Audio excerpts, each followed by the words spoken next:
Ինչ կանեիք, եթե ձեր ամենամոտ ընկերը ձեր կյանքը վերածեր դժոխքի։ Պատկերացրեք, ձեր ամենամոտ ընկերուհին, ում հետ կիսել եք ամեն ինչ, տարիներ շարունակ թաքցրել է մի սարսափելի գաղտնիք։ Նրա նախանձը պարզապես քմահաճույք չէ, այլ սառը հաշվարկված վրեժխնդրություն, որի արմատները գնում են դեպի ձեր ընտանիքների մութ անցյալը։ Այն, ինչ դուք համարում էիք անխորտակելի բարեկամություն, իրականում ատելության ծուղակ էր, որը լարվել է տասնամյակներ շարունակ։ Այսօր մենք կբացահայտենք, թե ինչպես կարող է ամենաանմեղ հիշողությունը դառնալ ճշմարտության բանալին։ Դուք կտեսնեք, թե ինչպես է մեկ հին խաղալիքի մեջ թաքնված նամակը բացահայտում մի ճշմարտություն, որն ավելի սարսափելի է, քան ցանկացած դավաճանություն։ Բայց ամենակարևորը, մենք կպարզենք, թե ինչն է իրականում ստիպում մարդուն ոչնչացնել նրան, ում երդվել է պաշտպանել մինչև վերջ։ Պատրաստ եք տեսնել, թե ինչպես է քանդվում ամեն ինչ,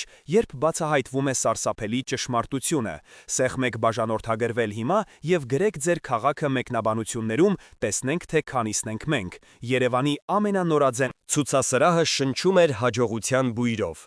Պայծառ լույսերի տակ, բարձր երաժշտության ռիթմերի ներքո, Մարիի երազանքը քայլում էր պոդիումով։ 32-ամյա տաղանդավոր դիզայների վերածնունդ հավաքածուն հիացնում էր հանդիսատեսին։ Առաջին շարքում նստած էին նրա կյանքի երկու հենասյուները՝ ամուսինը, Արմանը, ում դեմքին հպարտություն էր, և մանկության ընկերուհին, Անուշը, ում ծափերը ամենաբարձրն էին, բայց ում աչքերում մի աննկատ սառնություն էր սահել։ Երբ ցուցադրության ավարտին Մարին հուզմունքից դողացող ձայնով շնորհակալություն հայտնեց իր ամուսնուն և հատկապես Անուշին, անվանելով նրան իր հաղթանակի կիսող, նրանց գրքախառնությունը բեմի վրա թվում էր անխորտակելի բարեկամության խորհրդանիշ։ Կուլիսներում, շամպայնի խցանների ձայների և շնորհավորանքների տարափի տակ, Մարին իրեն զգում էր աշխարհի տիրուհին։ Նա կատակով հիշեցրեց Անուշին իրենց մանկության երդման մասին՝ միշտ միասին լինել հաղթանակների պահին։ «Ես ոչինչ չեմ մոռանում, Մար, բացարձակապես ոչինչ», պատասխանեց Անուշը, և նրա ձայնի մեջ մի տարօրինակ երանգ կար, որը Մարին իր էյֆորիայի մեջ չնկատեց։ Հենց այդ պահին զանգեց հեռախոսը։ Նրա գլխավոր ներդրողն էր։ Ժպիտը դեմքին Մարին պատասխանեց, բայց լսափողի մյուս կողմից հնչող սառը, պաշտոնական ձայնը կայծակի պես հարվածեց նրա երջանկությանը։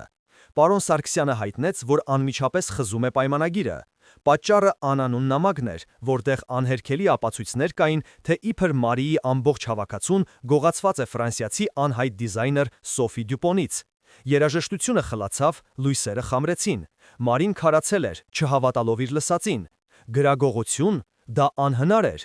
Երբ Արմանը մոտեցավ, տեսնելով կնոջ գունած դեմքը, Անուշն արդեն այնտեղ էր, մտահոգության դիմակը դեմքին։ Նա գրկեց Մարին և նրա ականջին այնպես շշնջաց, որ Արմանն էլ լսի. «Հանգստացիր, սիրելիս»։ Բայց տարօրինակ է, այս էսքիզները միայն մեր նեղ շրջապատն է տեսել՝ ես, դու և Արմանը։ Այդ խոսքերը թունավոր սերմի պես ընկան Մարիի մտքի մեջ, նրա կյանքի ամենամեծ հաղթանակի գիշերը վերածելով մղձավանջի սկզբի։ Այդ գիշերվանից անցել էր մեկ շաբաթ, բայց թվում էր մի ամբողջ հավերժություն։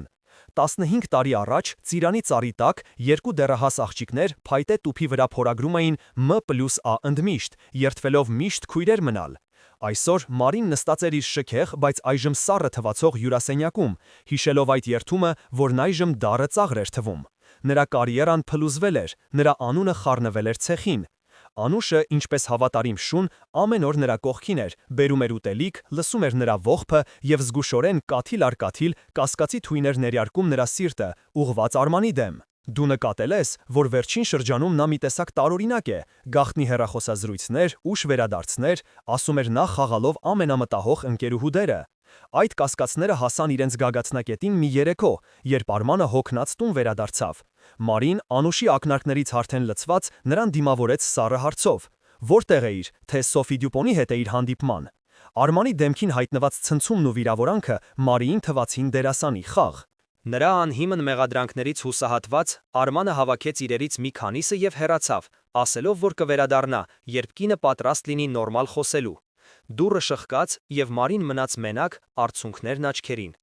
Անուշը գրկեց նրան և հաղթական շշնջաց. «Ես քեզ զգուշացրել էի, սիրելիս, տղամարդկանց չի կարելի վստահել»։ Անցավ ևս 2 շաբաթ։ Արմանի հետ հարաբերությունները վերածվել էին սառցե անապատի։ Մարին, փակված իր տան մեջ, որոշեց, որ պետք է ինքը գտնի ճշմարտությունը։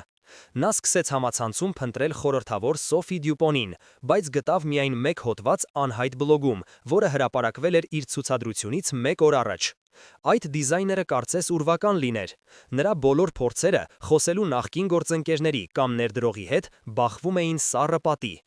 Զայրույթից ու հուսահատությունից դրդված նա զանգեց Արմանին, բայց նրանց խոսակցությունը վերածվեց հերթական մեղադրանքների։ Արմանը պնդում էր, որ ինչ-որ մեկը թակարդ էր արել իրենց երկուսի համար, բայց Մարին այլևս չէր հավատում նրան։ Հենց այդ պահին Անուշը հասցրեց իր վճռորոշ հարվածը։ Նա խոստովանեց, որ իբր տեսել է Արմանին մի սրճարանում շիկահեր կնոջ հետ, ճիշտ այնպիսի արտաքինով, ինչպիսին նկարագրված էր այն չարաբաստիկ բլոգում։ Այս սուտը վերջնականապես կոտրեց Մարիին։ Նրա վիշտը վերածվեց սառը զայրույթի։ Նա որոշեց վերջ տալ այս ամենին և սկսեց իրավաբան փնտրել ապահարզանի դինում ներկայացնելու համար։ Հենց այն պահին, երբ նա համակարգչի էկրանին նայում էր իրավաբանների ցանկին, դրան զանգը հնչեց։ Շեմին 2 ոստիկան էին կանգնած։ Նրանք եկել էին խոսելու նրա ամուսնու՝ Արման Մելիքյանի մասին։ Նա մեղադրվում էր խոշոր չափի ֆինանսական խարդախության մեջ։ Մարիի ոտքերի տակից հողը սահեց։ Սա արդեն պարզապես դավաճանություն չէր, սա կործանում էր։ Ամեն ինչ տեղի ունեցավ սարսափելի արագությամբ։ Արմանին ձերբակալեցին, նրանց բանկային հաշիվները սառեցվեցին, Մարիի տունը խուզարկեցին։ Այժմ նա ոչ միայն գրագող էր, այլև խարդախի կին։ Լրատվամիջոցները հրճվում էին, նրանց անունները թաթախելով ցեխի մեջ։ Իրավաբանը հորետես էր, ապացույցները Արմանի դեմ լուրջ էին։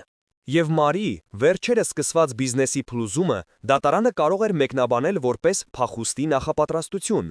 Հարցաքննության սենյակում, երբ նա առաջին անգամ տեսավ Արմանին ձերբակալությունից հետո, նրա խոսքերը տարօրինակ հնչեցին։ Արմանը երդվում էր, որ այն շիկահեր կինը, ում հետ իրեն տեսել են, մասնավոր դետեկտիվ էր, ում ինքը վարձել էր Սոֆի Դյուպոնին գտնելու համար։ Մի պահ Մարիի սրտում կասկածի կայծ արթնացավ, բայց Անուշի խոսքերն ավելի բարձր էին հնչում նրա գլխում։ Նա լուր վեր կացավ և դուրս եկավ, թողնելով Արմանին մենակ։ Շուտով նա ստիպված եղավ վաճառել իրենց երազանքների տունը, իրավաբանական ծախսերը հոգալու համար և տեղափոխվեց քաղաքի ծայրամասում գտնվող մի փոքրիկ, վարձով բնակարան։ Նա կորցրել էր ամեն ինչ։ Մի օր, նստած իր նոր, դատարկ բնակարանի հատակին, շրջապատված իր անցյալ կյանքի բեկորներով լի տուփերով, նա հասկացավ, որ սա պարզապես անհաջողությունների շարք չէ։ Սա համակարգված, դաժան հարձակում էր։ Եվ այդ պահին նրա հուսահատությունը սկսեց վերածվել զայրույթի, ոչ թե Արմանի, այլ այն անտեսանելի թշնամու հանդեպ, ով քանդել էր իր աշխարհը։ Իրեն հավաքելիս նրա ձեռք ընկավ հին փոշոց ստվարաթղթե տուփ, որի վրա գրված էր մանկություն։ Նա բացեց այն։ Մեջը հին նկարներ էին, հուշեր և ամենաներքևում մի փոքրիկ փայտե խաղալիք, որը նրանք միասին էին պատրաստել Անուշի հետ այն հեռավոր արևոտ օրը ծիրանի ծառի տակ։ Մեքենայաբար վերցնելով այն, Մարին զգաց, որ խաղալիքի ներսում ինչ-որ բան կա։ Նրա դողացող մատները դժվարությամբ բացեցին խաղալիքի փոքրիկ գաղտնի հատվածը։ Ներսում, տարիներից դեղնած, կոկիկ ծալված մի թղթի կտոր կար։ Սիրտը բաբախում էր կրծքավանդակում։ Ինչ կարող էր լինել դա, մանկական գաղտնիք հա, որը մոռացվել էր ժամանակի ընթացքում։ Նա զգուշությամբ բացեց թուղթը։ Դա նամակ էր, գրված իր մոր ձեռագրով, բայց այն ուղղված չէր իրեն։ Վերևում հստակ գրված էր. «Իմ սիրելի Անուշիկին»։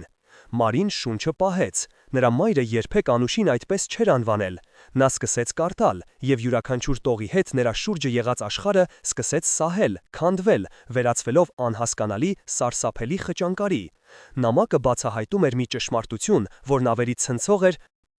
քան ցանկացած դավաճանություն։ Անուշը ոչ թե պարզապես իր ընկերուհին էր, այլ իր հարազատը, իր խորթ քույրը։ Նրանց հայրերը եղբայրներ էին։ Անուշի հայրը, իր հորեղբայրը, սպանվել էր ողբերգական հանգամանքներում, իսկ մայրը, չդիմանալով վշտին, մահացել էր դրանից կարճ ժամանակ անց։ Մարիի հայրը, մեղքի զգացումից և սոցիալական խարանի վախից դրդված, փոքրիկ Անուշին տարել էր իր ընտանիք, բայց թաքցրել էր նրա իրական ինքնությունը, բոլորին ներկայացնելով նրան որպես հեռավոր, մահացած ազգականի որբացած դուստր։ Մայրը գրում էր, որ Անուշը միշտ իմացել է ճշմարտությունը, բայց իրեն խնդրել են լռել, մեսանալ որպես ընկերուհի, ոչ թե որպես հարազատ։ Նամակի վերջին տողերը սառը դաշույնի պես խրվեցին Մարիի սիրտը։ Ես գիտեմ, որ դժվար է սիրելիս, տեսնել, թե ինչպես է Մարին ունենում այն ամենը, ինչը կարող էր քոնը լինել, հայրական սեր, ընտանիք, ապահովություն։ Բայց խնդրում եմ, փորձիր ներել, նա քո քույրն է։ Մարին նայում էր դեղնած թղթին, և նրա մյալաղում ամեն ինչ իր տեղն էր ընկնում։ Անուշի տարօրինակ հայացքները, նրա երբեմն թունոտ կատակները, նրա անբացատրելի նախանձը, այդ ամենը պարզապես նախանձ չէր, դա տասնամյակներ շարունակ կուտակված ատելություն էր, զգացում, որ իրենից խլել են իր կյանքը, եւ այժմ նա եկել էր վերցնելու իրենը, ոչնչացնելով այն ամենը, ինչ Մարին սիրում էր։ Այս բացահայտումից հետո Մարիի աշխարհը բաժանվեց առաջ եւ հետոյի։ Նախկին վիշտը հուսահատությունը փոխարինվեցին սառը վճռական զայրույթով։ Նա այլևս զոհ չէր, նա մարտիկ էր, ով պետք է պայքարեր ոչ միայն իր անմեղության, այլև իր անցյալի ճշմարտության համար։ Առաջին բանը, որ նա արեց, զանգահարելն էր Արմանիի իրավաբանին, նա պահանջեց անհապաղ հանդիպում։ Հաջորդ օրը նստած փաստաբանական գրասենյակի սառը կաշվե բազկաթոռին նա պատմեց ամեն ինչ՝ նամակի, իրենց իրական ազգակական կապի եւ Անուշի հնարավոր դրդապատճառների մասին։ Իրավաբանը, փորձառու եւ թերահավատ մարդ, սկզբում լսում էր անվստահությամբ։ Տիկին Ավետիսյան, սա շատ լուրջ մեղադրանք է, դուք ապացույցներ ունեք, բացի այս նամակից, որի իսկությունը դեռ պետք է ստուգվի։ Ես ապացույցներ կգտնեմ, հաստատակամ պատասխանեց Մարին։ Նրա հաջորդ քայլը զանգն էր այն միակ մարդուն, ում գուցե Արմանը վստահել էր, մասնավոր դետեկտիվ Անահիտին։ Նրանց հանդիպումը տեղի ունեցավ մի աննշան սրճարանում։ Անահիտը խելացի, սուր հայացքով կին էր։ Նա ուշադիր լսեց Մարիին, եւ երբ Մարին ավարտեց, նա ասաց. Ես հավատում եմ ձեզ։ Ոչ միայն այն պատճառով, որ Արմանը խնդրել էր ինձ օգնել, այլ որովհետև այս պատմության մեջ չափազանց շատ համընկնումներ կան։ Սոֆի Դյուպոն անունով դիզայներ գոյություն չունի։ Այդ բլոգը ստեղծվել է ձեր ցուցադրությունից 2 օր առաջ եւ ջնջվել դրանից 3 օր հետո։ Իսկ այն օֆշորային հաշիվը, որին փոխանցվել է Արմանի ընկերության գումարը, գրանցված է մի ընկերության անունով, որի տնօրենը Անահիտը մի պահ լռեց, հետո շարունակեց, որի տնօրենը Անուշի հեռավոր բարեկամն է։ Այս նոր տեղեկությունը հաստատեց Մարիի բոլոր կասկածները։ Անուշը ոչ միայն խարդավանքներ էր հյուսել, այլև ստեղծել էր ապացույցների մի ամբողջ ցանց Արմանին մեղավոր հանելու համար։ Մարին եւ Անահիտը սկսեցին միասին աշխատել։ Նրանք գիտեին, որ ժամանակը քիչ է։ Արմանի դատը մոտենում էր, եւ նրանց պետք էին անհերքելի ապացույցներ։ Մարին սկսեց վերհիշել իրենց մանկության մանրամասները, փնտրելով բանալիներ, որոնք նախկինում աննշան էին թվացել։ Նա հիշեց, թե ինչպես էր Անուշը միշտ լուռ նստում մի անկյունում, երբ իրենց տուն էին գալիս հարազատները, ինչպես էր նրա հայացքը սառում, երբ Մարիի հայրը գրկում էր իրեն։ Նա հիշեց մի դեպք, երբ նրանք դեռ երեխա էին, եւ ինքը պատահաբար կոտրել էր Անուշի սիրելի տիկնիկը։ Անուշը չէր լացել, չէր բարկացել։ Նա պարզապես սառը ժպտացել էր եւ ասել. «Ոչինչ, մի օր ես էլ կկոտրեմ քո ամենասիրելի բանը»։ Այն ժամանակ դա թվացել էր մանկական անմեղ սպառնալիք, բայց հիմա այդ խոսքերը չարագուշակ կանխատեսման պես էին հնչում։ Անահիտն իր հերթին սկսեց հետևել Անուշի քայլերին։ Նա պարզեց, որ Անուշը հաճախ է հանդիպում մի տղամարդու հետ, ով հակերական ծառայություններ է մատուցում։ Ամեն ինչ պարզ էր դառնում։ Անուշը վարձել էր այդ հաքերին Սոֆի Դյուպոնի կեղծ կերպարը ստեղծելու, Արմանի համակարգիչը կոտրելու եւ գումարի փոխանցումը կատարելու համար։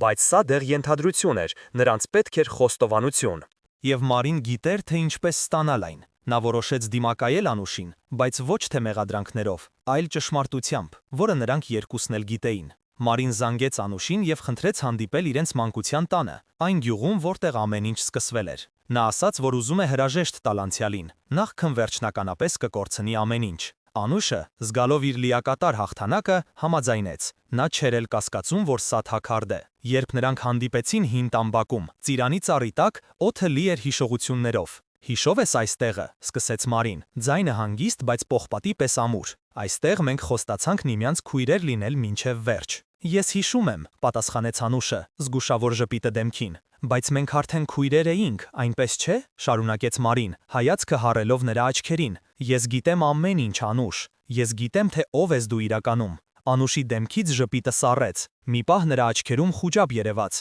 բայց հետո այն փոխարինվեց սառը անթաքույց ատելությամբ։ Ուրեմն իմացար, թքեց նա։ Ինչ է, հիմա ուզում ես, որ ես քեզ խղճամ, դու ունեցար այն ամենը, ինչը իմն էր, հայր, ընտանիք, ապագա։ Իսկ ես ով էի, խեղճ որբ ազգականուհին, ում պետք էր երախտապարտ լինել յուրաքանչյուր կտոր հացի համար։ Դուք ինձանից գողացաք իմ կյանքը, իսկ ես պարզապես վերցրի քոնը։ Այդ խոստովանության պահին, երբ Անուշը վերջապես հանեց իր դիմակը, ծառի հետևից դուրս եկավ Անահիտը, ձեռքին ձայնագրիչ։ Անուշը քարացավ, հասկանալով, որ իր խաղն ավարտված է։ Անուշի ձայնագրված խոստովանությունը եւ Անահիտի հավաքած մյուս ապացույցները փոխեցին գործի ողջ ընթացքը։ Արմանին ազատ արձակեցին եւ նրա դեմ բոլոր մեղադրանքները հանվեցին, Անուշին ձերբակալեցին խարդախության, զրպարտության եւ արդարադատությանը խոչընդոտելու մեղադրանքով։ Ճշմարտությունը հաղթանակեց, բայց այդ հաղթանակը դառը համուն էր։ Մարին վերադարձրեց իր բարի անունը, բայց կորցրեց այն, ինչ համարում էր իր կյանքի մի մասը, իր ընկերուհուն, իր քրոջը։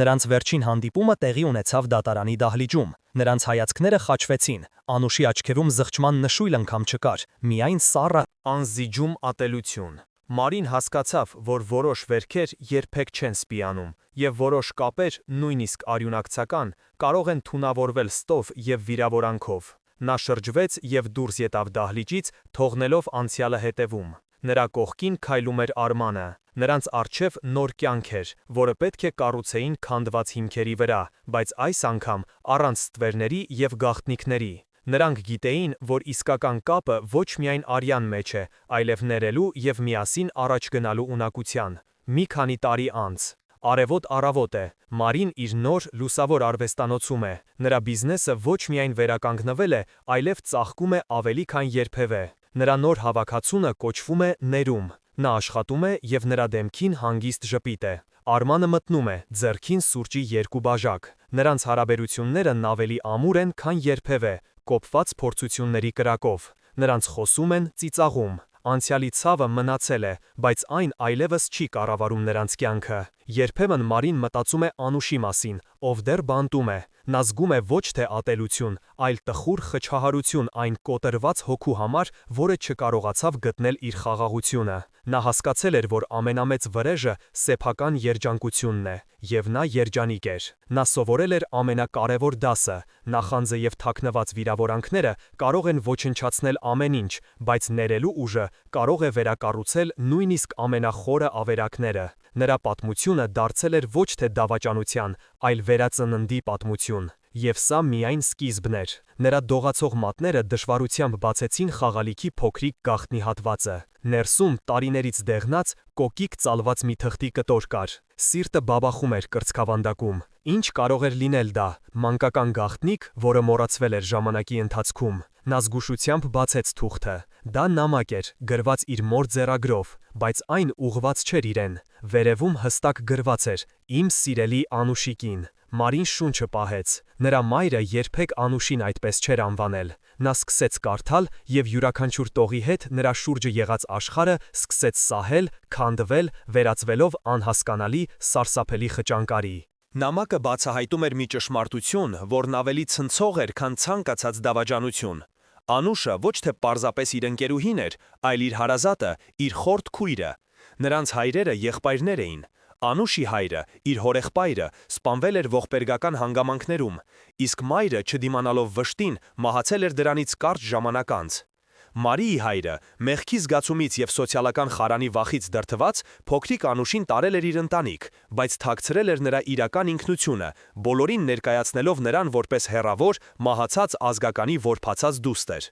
Մայրը գրում էր, որ Անուշը միշտ իմացել է ճշմարտությունը, բայց իրեն խնդրել են լռել, մեծանալ որպես ընկերուհի, ոչ թե որպես հարազատ։ Նամակի վերջին տողերը սառը դաշույնի պես խրվեցին Մարիի սիրտը։ Ես գիտեմ, որ դժվար է սիրելիս, տեսնել, թե ինչպես է Մարին ունենում այն ամենը, ինչը կարող էր քոնը լինել, հայրական սեր, ընտանիք, ապահովություն։ Բայց խնդրում եմ, փորձիր ներել, նա քո քույրն է։ Մարին նայում էր դեղնած թղթին, եւ նրա միալոում ամեն ինչ տեղն էր ընկնում։ Անուշի տարօրինակ հայացքները, նրա երբեմն թունոտ կատակները, նրա անբացատրելի նախանձը։ Այդ ամենը պարզապես նախանձ չէր, դա տասնամյակներ շարունակ կուտակված ատելություն էր, զգացում, որ իրենից խլել են իր կյանքը, եւ այժմ նա եկել էր վերցնելու իրենը, ոչնչացնելով այն ամենը, ինչ Մարին սիրում էր։ Այս բացահայտումից հետո Մարիի աշխարհը բաժանվեց առաջ եւ հետոյի։ Նախկին վիշտը, հուսահատությունը փոխարինվեցին սառը վճռական զայրույթով։ Նա այլևս զոհ չէր, նա մարտիկ էր, ով պետք է պայքարեր ոչ միայն իր անմեղության, այլև իր անցյալի ճշմարտության համար։ Առաջին բանը, որ նա արեց, զանգահարելն էր Արմանի իրավաբանին։ Նա պահանջեց անհապաղ հանդիպում։ Հաջորդ օրը, նստած փաստաբանական գրասենյակի սառը կաշվե բազկաթոռին, նա պատմեց ամեն ինչ, նամակի, իրենց իրական ազգակական կապի եւ Անուշի հնարավոր դրդապատճառների մասին։ Իրավաբանը, փորձառու եւ թերահավատ մարդ, սկզբում լսում էր անվստահությամբ։ Տիկին Ավետիսյան, սա շատ լուրջ մեղադրանք է, դուք ապացույցներ ունեք, բացի այս նամակից, որի իսկությունը դեռ պետք է ստուգվի։ Ես ապացույցներ կգտնեմ, հաստատակամ պատասխանեց Մարին։ Նրա հաջորդ քայլը զանգն էր այն միակ մարդուն, ում գուցե Արմանը վստահել էր, մասնավոր դետեկտիվ Անահիտին։ Նրանց հանդիպումը տեղի ունեցավ մի աննշան սրճարանում։ Անահիտը խելացի, սուր հայացքով կին էր։ Նա ուշադիր լսեց Մարիին, եւ երբ Մարին ավարտեց, նա ասաց. «Ես հավատում եմ ձեզ, ոչ միայն այն պատճառով, որ Արմանը խնդրել էր ինձ օգնել, այլ որովհետև այս պատմության մեջ չափազանց շատ համընկնումներ կան։ Սոֆի Դյուպոն անունով դիզայներ գոյություն չունի։ Այդ բլոգը ստեղծվել է ձեր ցուցադրությունից 2 օր առաջ եւ ջնջվել դրանից 3 օր հետո։ Իսկ այն օֆշորային հաշիվը, որին փոխանցվել է Արմանի ընկերության գումարը, գրանցված է մի ընկերության անունով, որի տնօրենը»։ Անահիտը մի պահ լռեց, հետո շարունակեց. «Որի տնօրենը Անուշի հեռավոր բարեկամն է»։ Այս նոր տեղեկությունը հաստատեց Մարիի բոլոր կասկածները։ Անուշը ոչ միայն խարդավանքներ էր հյուսել, այլև ստեղծել էր ապացույցների մի ամբողջ ցանց Արմանին մեղավոր հանելու համար։ Մարին եւ Անահիտը սկսեցին միասին աշխատել։ Նրանք գիտեին, որ ժամանակը քիչ է, Արմանի դատը մոտենում էր եւ նրանց պետք էին անհերքելի ապացույցներ։ Մարին սկսեց վերհիշել իրենց մանկության մանրամասները, փնտրելով բանալիներ, որոնք նախկինում աննշան էին թվացել։ Նա հիշեց, թե ինչպես էր Անուշը միշտ լուռ նստում մի անկյունում, երբ իրենց տուն էին գալիս հարազատները, ինչպես էր նրա հայացքը սարում, երբ Մարիի հայրը գրկում էր իրեն։ Նա հիշեց մի դեպք, երբ նրանք դեռ երեխա էին, եւ ինքը պատահաբար կոտրել էր Անուշի սիրելի տիկնիկը։ Անուշը չէր լացել, չէր բարկացել, նա պարզապես սառը ժպտացել էր եւ ասել. «Ոչինչ, մի օր ես էլ կկոտրեմ քո ամենասիրելի բանը»։ Այն ժամանակ դա թվացել էր մանկական անմեղ սպառնալիք, բայց հիմա այդ խոսքերը չարագուշակ կանքատեսման պես էին հնչում։ Անահիտն իր հերթին սկսեց հետևել Անուշի քայլերին։ Նա պարզեց, որ Անուշը հաճախ է հանդիպում մի տղամարդու հետ, ով հաքերական ծառայություններ է մատուցում։ Ամեն ինչ պարզ էր դառնում։ Անուշը վարձել էր այդ հաքերին Սոֆի Դյուպոնի կեղծ ծերպարը ստեղծելու, Արմանի համակարգիչը կոտրելու եւ գումարի փոխանցումը կատարելու համար։ Բայց սա դեռ ենթադրություն էր։ Նրանց պետք էր խոստովանություն։ Եվ Մարին գիտեր, թե ինչպես ստանալ այն։ Նա որոշեց դիմակայել Անուշին, բայց ոչ թե մեղադրանքներով, այլ ճշմարտությամբ, որը նրանք երկուսն էլ գիտեին։ Մարին զանգեց Անուշին եւ խնդրեց հանդիպել իրենց մանկության տանը, այն գյուղում, որտեղ ամեն ինչ սկսվել էր։ Նա ասաց, որ ուզում է հրաժեշտ տալ անցյալին, նախքան վերջնականապես կկորցնի ամեն ինչ։ Անուշը, զգալով իր լիակատար հաղթանակը, համաձայնեց։ Նա չէր էլ կասկածում, որ սա թակարդ է։ Երբ նրանք հանդիպեցին հին տան բակում, ծիրանի ծառի տակ, օդը լի էր հիշողություններով։ «Հիշովում ես այս տեղը», սկսեց Մարին, ձայնը հանգիստ, բայց պողպատի պես ամուր։ «Այստեղ մենք խոստացանք միմյանց քույրեր լինել մինչև վերջ»։ «Ես հիշում եմ», պատասխանեց Անուշը, զգուշավոր ժպիտը դեմքին։ «Բայց մենք արդեն քույրեր էինք, այնպես չէ», շարունակեց Մարին, հայացքը հառելով նրա աչքերին։ «Ես գիտեմ ամեն ինչ, Անուշ։ Ես գիտեմ, թե ով ես դու իրականում»։ Անուշի դեմքից ժպիտը սառեց։ Մի պահ նրա աչքերում խուճապ երևաց, բայց հետո այն փոխարինվեց սառը, անթաքույց ատելությամբ։ «Ուրեմն իմացար», թքեց նա։ «Ինչ է, հիմա ուզում ես, որ ես քեզ խղճամ։ Դու ունեցար այն ամենը, ինչը իմն էր՝ հայր, ընտանիք, ապագա։ Իսկ ես ով էի, խեղճ որբ ազգականուհին, ում պետք էր երախտապարտ լինել յուրաքանչյուր կտոր հացի համար։ Դուք ինձանից գողացաք իմ կյանքը, իսկ ես պարզապես վերցրի քոնը»։ Այդ խոստովանության պահին, երբ Անուշը վերջապես հանեց իր դիմակը, ծառի հետևից դուրս եկավ Անահիտը, ձեռքին ձայնագրիչ։ Անուշը քարացավ, հասկանալով, որ իր խաղն ավարտված է։ Անուշի ձայնագրված խոստովանությունը եւ Անահիտի հավաքած մյուս ապացույցները փոխեցին գործի ողջ ընթացքը։ Արմանին ազատ արձակեցին, եւ նրա դեմ բոլոր մեղադրանքները հանվեցին։ Անուշին ձերբակալեցին խարդախության, զրպարտության եւ արդարադատությանը խոչընդոտելու մեղադրանքով։ Ճշմարտությունը հաղթանակեց, բայց այդ հաղթանակը դառը համ ուներ։ Մարին վերադարձրեց իր բարի անունը, բայց կորցրեց այն, ինչը համարում էր իր կյանքի մի մասը՝ իր ընկերուհուն, իր քրոջը։ Նրանց վերջին հանդիպումը տեղի ունեցավ դատարանի դահլիճում։ Նրանց հայացքները խաչվեցին։ Անուշի աչքերում զղջման նշույլ անգամ չկար, միայն սառը, անզիջում ատելություն։ Մարին հասկացավ, որ որոշ վերքեր երբեք չեն սպիանում, եւ որոշ կապեր, նույնիսկ արյունակցական, կարող են թունավորվել ստով եւ վիրավորանքով։ Նա շրջվեց և դուրս եկավ դահլիճից, թողնելով անցյալը հետևում։ Նրա կողքին քայլում էր Արմանը, նրանց առջև նոր կյանք էր, որը պետք է կառուցեին քանդված հիմքերի վրա, բայց այս անգամ առանց ստվերների և գաղտնիքների։ Նրանք գիտեին, որ իսկական կապը ոչ միայն արյան մեջ է, այլև ներելու և միասին առաջ գնալու ունակության։ Մի քանի տարի անց արևոտ առավոտ է, Մարին իր նոր լուսավոր արվեստանոցում է։ Նրա բիզնեսը ոչ միայն վերականգնվել է, այլև ծաղկում է ավելի քան երբևէ։ Նրա նոր հավաքածուն կոչվում է «Ներում»։ Նա աշխատում է և նրա դեմքին հանգիստ ժպիտ է։ Արմանը մտնում է, ձեռքին սուրճի 2 բաժակ։ Նրանց հարաբերություններն ավելի ամուր են, քան երբևէ, կոփված փորձությունների կրակով։ Նրանք խոսում են, ծիծաղում։ Անցյալի ցավը մնացել է, բայց այն այլևս չի կառավարում նրանց կյանքը։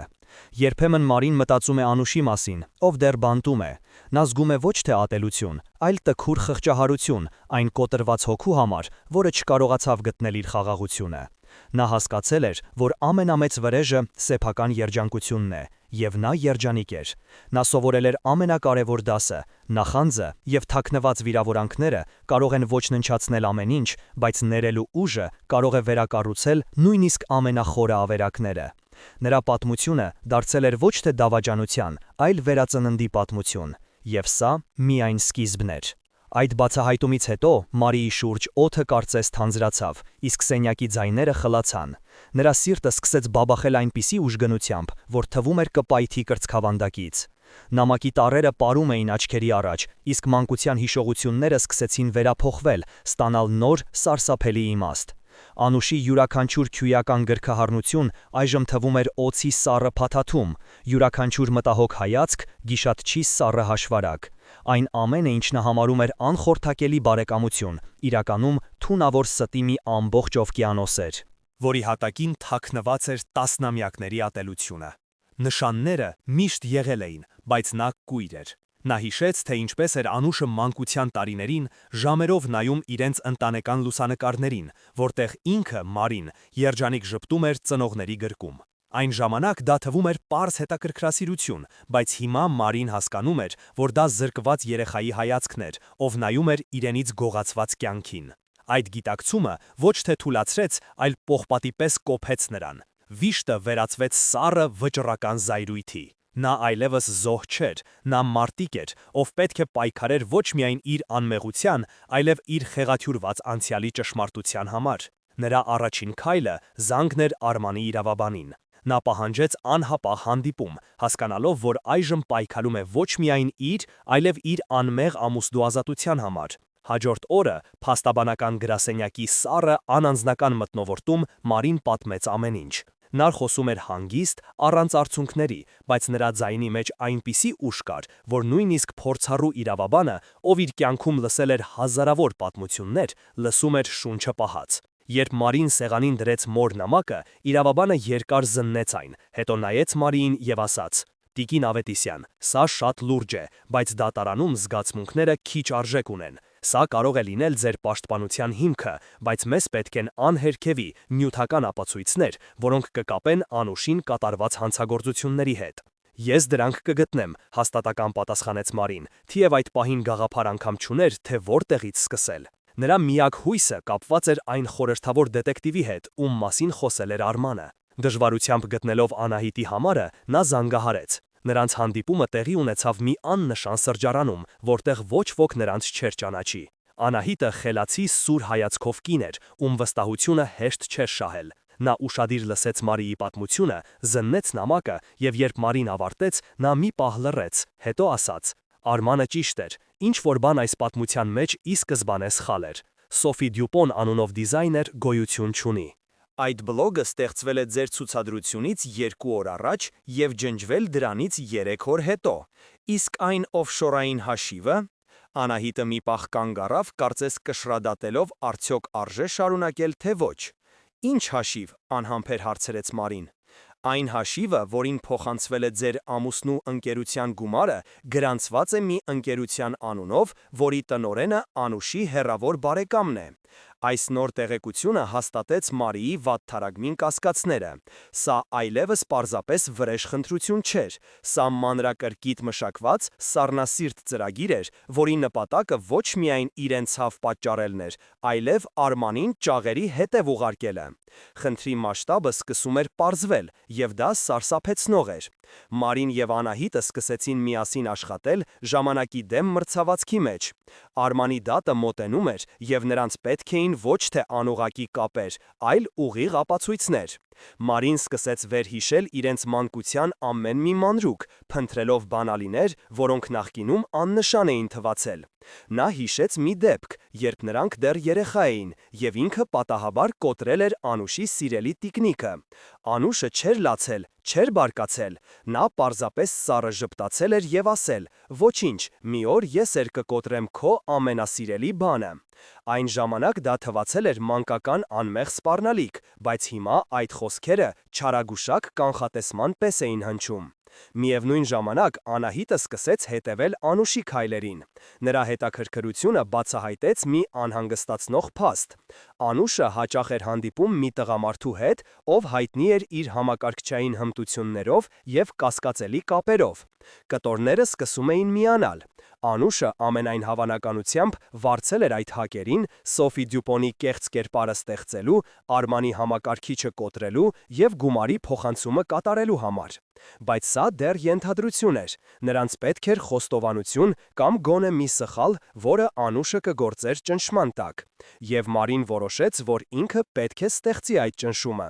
Նա որոշեց դիմակայել Անուշին, բայց ոչ թե ուղակի մեղադրանքներով, այլ մի հարցով, որը կխոցեր նրա ամենացավոտ տեղը։ Նա զանգեց Անուշին եւ խնդրեց հանդիպել իրենց մանկության տանը, այն գյուղում, որտեղ ամեն ինչ սկսվել էր։ Որպես պատրվակ, նա ասաց, որ ուզում է հրաժեշտ տալ անցյալին, նախքան վերջնականապես կկորցնի ամեն ինչ։ Անուշը, վստահ լինելով իր անպարտելիության մեջ եւ զգալով իր հաղթանակի քաղցր համը, համաձայնեց։ Նա չէր էլ կասկածում, որ սա թակարդ է։ Երբ նրանք հանդիպեցին հին տան բակում ծիրանի ծառի տակ, օդը լի էր հիշողություններով եւ չասված խոսքերով։ «Հիշո՞մ ես այստեղը», սկսեց Մարին, ձայնը հանգիստ, բայց պողպատի պես ամուր։ «Այստեղ մենք խոստացանք միմյանց քույրեր լինել մինչև վերջ»։ «Ես հիշում եմ», պատասխանեց Անուշը զգուշավոր ժպիտը դեմքին։ «Բայց մենք արդեն քույրեր էինք, այնպես չէ», շարունակեց Մարին, հայացքը հառելով նրա աչքերին։ «Ես գիտեմ, Անուշ, ես կարդացել եմ մայրիկի նամակը»։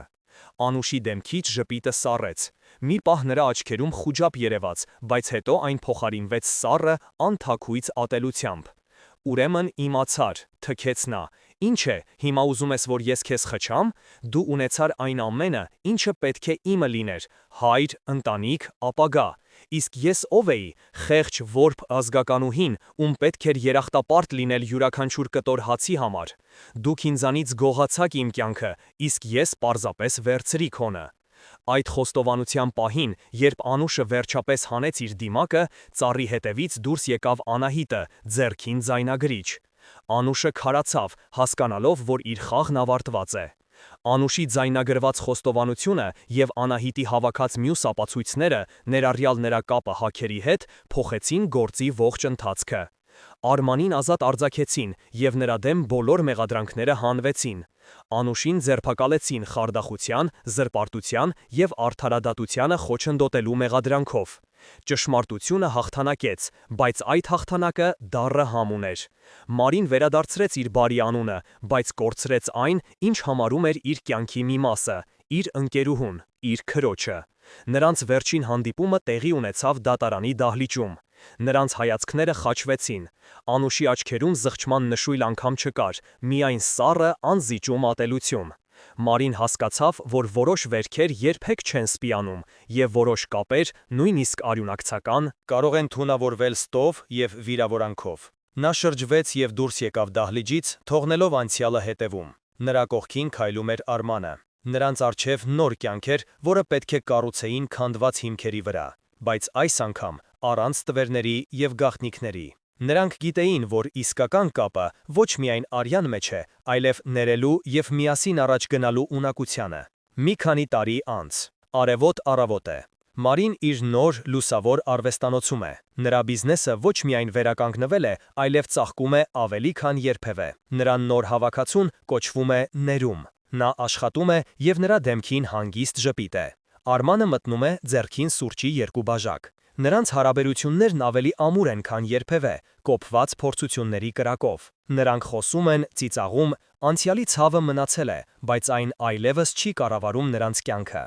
Երբեմն Մարին մտածում է Անուշի մասին, ով դեռ բանտում է։ Նա զգում է ոչ թե ատելություն, այլ տքուր խղճահարություն այն կոտրված հոգու համար, որը չկարողացավ գտնել իր խաղաղությունը։ Նա հասկացել էր, որ ամենամեծ վրեժը սեփական երջանկությունն է, և նա երջանիկ էր։ Նա սովորել էր ամենակարևոր դասը. նախանձը և թաքնված վիրավորանքները կարող են ոչնչացնել ամեն ինչ, բայց ներելու ուժը կարող է վերակառուցել նույնիսկ ամենախորը ավերակները։ Նրա պատմությունը դարձել էր ոչ թե դավաճանության, այլ վերածննդի պատմություն։ Եվ սա միայն սկիզբն էր։ Նրա դողացող մատները դժվարությամբ բացեցին խաղալիքի փոքրիկ գաղտնի հատվածը։ Ներսում տարիներից դեղնած, կոկիկ ծալված մի թղթի կտոր կար։ Սիրտը բաբախում էր կրծքավանդակում։ Ինչ կարող էր լինել դա։ Մանկական գաղտնիք, որը մոռացվել էր ժամանակի ընթացքում։ Նա զգուշությամբ բացեց թուղթը։ Դա նամակ էր, գրված իր մոր ձեռագրով, բայց այն ուղղված չէր իրեն։ Վերևում հստակ գրված էր. «Իմ սիրելի Անուշիկին»։ Մարին շունչը պահեց։ Նրա մայրը երբեք Անուշին այդպես չէր անվանել։ Նա սկսեց կարդալ, և յուրաքանչյուր տողի հետ նրա շուրջը եղած աշխարհը սկսեց սահել, քանդվել, վերածվելով անհասկանալի, սարսափելի խճանկարի։ Նամակը բացահայտում էր մի ճշմարտություն, որն ավելի ցնցող էր, քան ցանկացած դավաճանություն։ Անուշը ոչ թե պարզապես իր ընկերուհին էր, այլ իր հարազատը, իր խորթ քույրը։ Նրանց հայրերը եղբայրներ էին։ Անուշի հայրը, իր հորեղբայրը, սպանվել էր ողբերգական հանգամանքներում, իսկ մայրը, չդիմանալով վշտին, մահացել էր դրանից կարճ ժամանակ անց։ Մարիի հայրը, մեղքի զգացումից և սոցիալական խարանի վախից դրդված, փոքրիկ Անուշին տարել էր իր ընտանիք, բայց թաքցրել էր նրա իրական ինքնությունը, բոլորին ներկայացնելով նրան որպես հեռավոր, մահացած ազգականի որբացած դուստր։ Մայրը գրում էր, որ Անուշը միշտ իմացել է ճշմարտությունը, բայց իրեն խնդրել են լռել, մեծանալ որպես ընկերուհի, ոչ թե որպես հարազատ։ Նամակի վերջին տողերը սառը դաշույնի պես խրվեցին Մարիի սիրտը։ Ես գիտեմ, որ դժվար է սիրելիս, տեսնել, թե ինչպես է Մարին ունենում այն ամենը, ինչը կարող էր քոնը լինել՝ հայրական սեր, ընտանիք, ապահովություն։ Բայց խնդրում եմ, փորձիր ներել, նա քո քույրն է։ Մարին նայում էր դեղնած թղթին, և նրա միալոում ամեն ինչ իր տեղն էր ընկնում։ Անուշի տարօրինակ հայացքները, նրա երբեմն թունոտ կատակները, նրա անբացատրելի նախանձը։ Այդ ամենը պարզապես նախանձ չէր։ Դա տասնամյակներ շարունակ կուտակված ատելություն էր, զգացում, որ իրենից խլել են իր կյանքը, և այժմ նա եկել էր վերցնելու իրենը, ոչնչացնելով այն ամենը, ինչ Մարին սիրում էր։ Այս բացահայտումից հետո Մարիի աշխարհը բաժանվեց առաջ և հետոյի։ Նախկին վիշտը, հուսահատությունը փոխարինվեցին սառը վճռական զայրույթով։ Նա այլևս զոհ չէր, նա մարտիկ էր, ով պետք է պայքարեր ոչ միայն իր անմեղության, այլև իր անցյալի ճշմարտության համար։ Առաջին բանը, որ նա արեց, զանգահարելն էր Արմանի իրավաբանին։ Նա պահանջեց անհապաղ հանդիպում։ Հաջորդ օրը, նստած փաստաբանական գրասենյակի սառը կաշվե բազկաթոռին, նա պատմեց ամեն ինչ՝ նամակի, իրենց իրական ազգակցական կապի և Անուշի հնարավոր դրդապատճառների մասին։ Իրավաբանը փորձառու և թերահավատ մարդ, սկզբում լսում էր անվստահությամբ։ Տիկին Ավետիսյան, սա շատ լուրջ մեղադրանք է, դուք ապացույցներ ունեք, բացի այս նամակից, որի իսկությունը դեռ պետք է ստուգվի։ Ես ապացույցներ կգտնեմ, հաստատակամ պատասխանեց Մարին։ Նրա հաջորդ քայլը զանգն էր այն միակ մարդուն, ում գուցե Արմանը վստահել էր մասնավոր դետեկտիվ Անահիտին։ Նրանց հանդիպումը տեղի ունեցավ մի աննշան սրճարանում։ Անահիտը խելացի, սուր հայացքով կին էր։ Նա ուշադիր լսեց Մարիին, և երբ Մարին ավարտեց, նա ասաց. «Ես հավատում եմ ձեզ։ Ոչ միայն այն պատճառով, որ Արմանը խնդրել էր ինձ օգնել, այլ որովհետև այս պատմության մեջ չափազանց շատ համընկնումներ կան։ Սոֆի Դյուպոն անունով դիզայներ գոյություն չունի։ Այդ բլոգը ստեղծվել է ձեր ցուցադրությունից 2 օր առաջ և ջնջվել դրանից 3 օր հետո։ Իսկ այն օֆշորային հաշիվը, որին փոխանցվել է Արմանի ընկերության գումարը, գրանցված է մի ընկերության անունով, որի տնօրենը…» Անահիտը մի պահ լռեց, հետո շարունակեց. որի տնօրենը Անուշի հեռավոր բարեկամն է։ Այս նոր տեղեկությունը հաստատեց Մարիի բոլոր կասկածները։ Անուշը ոչ միայն խարդավանքներ էր հյուսել, այլև ստեղծել էր ապացույցների մի ամբողջ ցանց Արմանին մեղավոր հանելու համար։ Մարին և Անահիտը սկսեցին միասին աշխատել։ Նրանք գիտեին, որ ժամանակը քիչ է, Արմանի դատը մոտենում էր և նրանց պետք էին անհերքելի ապացույցներ։ Մարին սկսեց վերհիշել իրենց մանկության մանրամասները, փնտրելով բանալիներ, որոնք նախկինում աննշան էին թվացել։ Նա հիշեց, թե ինչպես էր Անուշը միշտ լուռ նստում մի անկյունում, երբ իրենց տուն էին գալիս հարազատները, ինչպես էր նրա հայացքը սառում, երբ Մարիի հայրը գրկում էր իրեն։ Նա հիշեց մի դեպք, երբ նրանք դեռ երեխա էին, և ինքը պատահաբար կոտրել էր Անուշի սիրելի տիկնիկը։ Անուշը չէր լացել, չէր բարկացել, նա պարզապես սառը ժպտացել և ասեց. «Ոչինչ, մի օր ես էլ կկոտրեմ քո ամենասիրելի բանը»։ Այն ժամանակ դա թվացել էր մանկական անմեղ սպառնալիք, բայց հիմա այդ խոսքերը չարագուշակ կանխատեսման պես էին հնչում։ Անահիտն իր հերթին սկսեց հետևել Անուշի քայլերին։ Նա պարզեց, որ Անուշը հաճախ է հանդիպում մի տղամարդու հետ, ով հաքերական ծառայություններ է մատուցում։ Ամեն ինչ պարզ էր դառնում։ Անուշը վարձել էր այդ հաքերին Սոֆի Դյուպոնի կեղծ կերպարը ստեղծելու, Արմանի համակարգիչը կոտրելու և գումարի փոխանցումը կատարելու համար։ Բայց սա դեռ ենթադրություն էր, նրանց պետք էր խոստովանություն, և Մարին գիտեր, թե ինչպես ստանալ այն։ Նա որոշեց դիմակայել Անուշին, բայց ոչ թե մեղադրանքներով, այլ ճշմարտությամբ, որը նրանք երկուսն էլ գիտեին։ Մարին զանգեց Անուշին և խնդրեց հանդիպել իրենց մանկության տանը, այն գյուղում, որտեղ ամեն ինչ սկսվել էր։ Նա ասաց, որ ուզում է հրաժեշտ տալ անցյալին, նախքան վերջնականապես կկորցնի ամեն ինչ։ Անուշը, զգալով իր լիակատար հաղթանակը, համաձայնեց։ Նա չէր էլ կասկածում, որ սա թակարդ է։ Երբ նրանք հանդիպեցին հին տան բակում, ծիրանի ծառի տակ, օդը լի էր հիշողություններով։ «Հիշում ես այս տեղը», սկսեց Մարին, ձայնը հանգիստ, բայց պողպատի պես ամուր։ «Այստեղ մենք խոստացանք միմյանց քույրեր լինել մինչև վերջ»։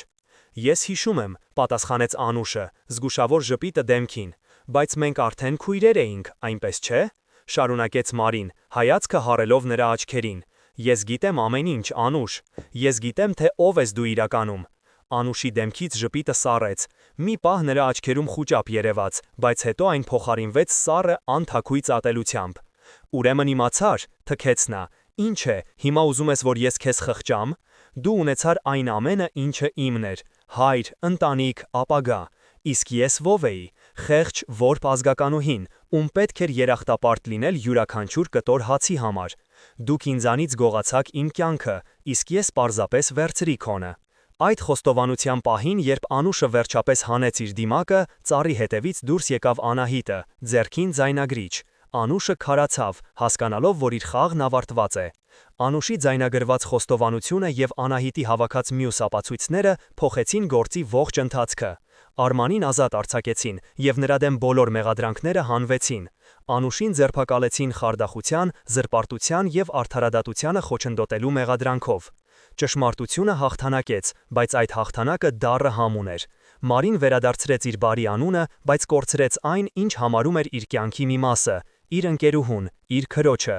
Նրանց վերջին հանդիպումը տեղի ունեցավ դատարանի դահլիճում։ Նրանց հայացքները խաչվեցին։ Անուշի աչքերում զղջման նշույլ անգամ չկար, միայն սառը, ընձիճու մատելություն։ Մարին հասկացավ, որ որոշ վերքեր երբեք չեն սպիանում, և որոշ կապեր, նույնիսկ արյունակցական, կարող են թունավորվել ստով և վիրավորանքով։ Նա շրջվեց և դուրս եկավ դահլիճից, թողնելով անցյալը հետևում։ Նրա կողքին քայլում էր Արմանը։ Նրանց առջև նոր կյանք էր, որը պետք է կառուցեին քանդված հիմքերի վրա, բայց այս անգամ առանց ստվերների և գաղտնիքների։ Նրանք գիտեին, որ իսկական կապը ոչ միայն արյան մեջ է, այլև ներելու և միասին առաջ գնալու ունակությանը։ Մի քանի տարի անց,